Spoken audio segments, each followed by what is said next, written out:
Hey everyone, hope you're all having a solid day today. For today's video, I delve into a list of movies dealing with everyone's favorite monster from the fantasy genre.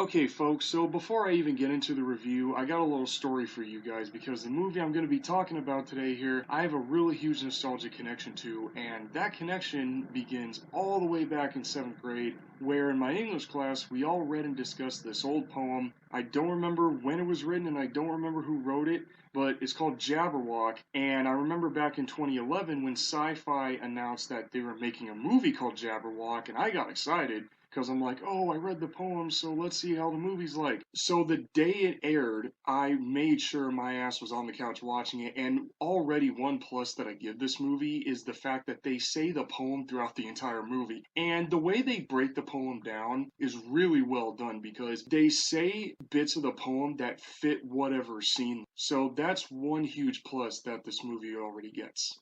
Now, on to the review itself.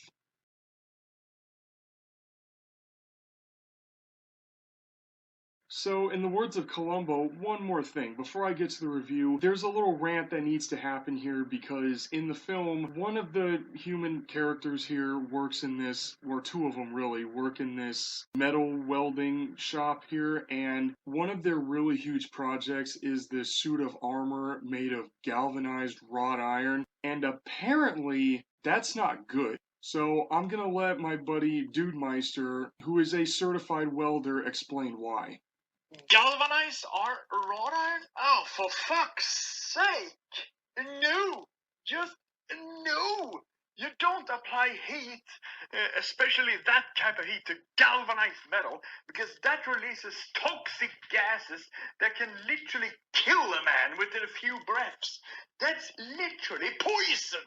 Just no! Just no! And iron? Oh, for fuck's sake! An entire suit of iron from galvanized wrought iron?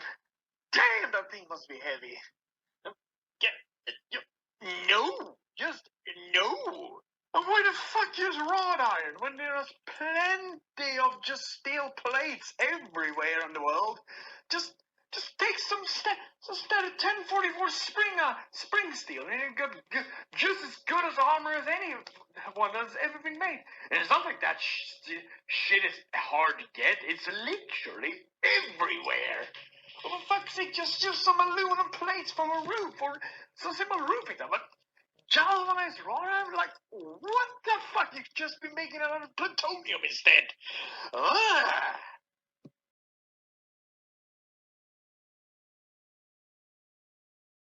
So before I even get into the plot, because there's really not much to say about it and I'll explain why in a bit, let's talk about the people. The people in this movie do at least somewhat of a good, decent job, but the acting is still very hit or miss, with the main chunk of miss coming from the character Annabelle played by Casey Clark. She's just kinda there for a love story that hardly goes anywhere, and her line delivery needed at least 3 or 4 takes. The first standout character in this movie is Sid, played by Raffaello DeGrutola. The way he talks with a Manhattan accent is interesting, considering that this takes place in a world of knights and dragons, but it is very interesting to listen to. But the movie doesn't know what to do with him because sometimes he'll be all for helping out, then he becomes a complete coward. And he does that twice throughout the entire movie, and since this movie has a sequel bait ending, I feel like a sequel focusing on him would make more use of his character, giving him a good redemption arc. The other two standouts in this are Francis and Alec, played by Tamo Pennikitz and Michael Worth. They both work really well together, in my opinion, playing the whole sibling rivalry thing. The side characters are alright, but I do wish the movie would have done more with them.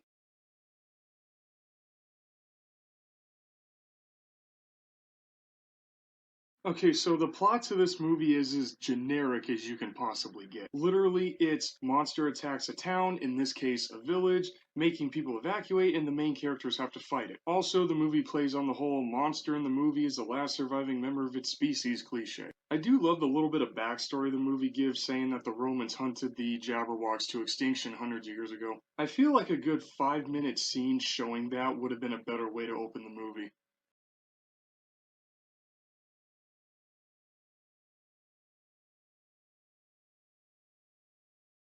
Okay, so you know how Mothra vs. Godzilla was changed to Godzilla vs. the Thing when it came over here to the US, and the posters were trying to hype up Mothra as like this big horrific monstrosity, but then you watch the movie and it's just fluffy ass Mothra. Apparently, someone at whoever made the DVD cover for Jabberwock here took a huge cue from that, because look at this cover. The design of the dragon makes you think it's some serious monstrosity shooting fire at people, and then you watch the movie and you get this bug-eyed split jaw thing. The Jabberwock doesn't breathe fire at all, which I like because the creature's a wyvern, and according to Dragonology, wyverns don't breathe fire. It's a major pet peeve I have with dragon movies when a wyvern breathes fire. Like, I know it's a dragon trope, but come on. I do like the simplistic design of the creature in this, like a less is more type thing. Also, apparently, the director of this movie took another cue from Godzilla, particularly Godzilla 1998, because the thing can just lay eggs without having funky time. Also, it's really interesting how the thing just hatches and then grows to full size within a span of literally not even a full minute. I also love when it physically interacts with the characters by slapping them with a wing or backhanding them, like giving them the pimp hand, sort of.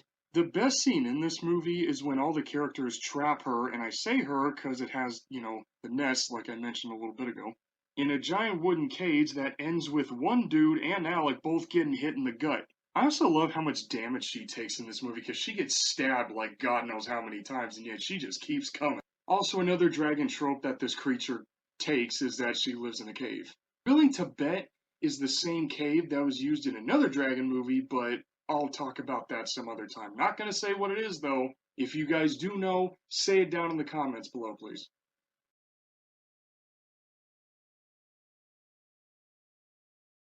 Overall, this movie really isn't that bad. Yeah, sure, the acting is hit or miss, like I mentioned earlier, but the creature design, all the scenes with the creature in them, and the interactions with the people all make up for it. So I give this movie a solid 3.5 out of 5. Alright, thank you all for watching. Please be sure to like, share, and please consider subscribing. It really helps, and it shows me that you all out there like what I do, and it gives me the motivation to keep going. I do have a lot more reviews planned, but I'm not going to spoil on what I'm going to do next. Alright, so have a good day, everyone, and stay cheesy, everybody.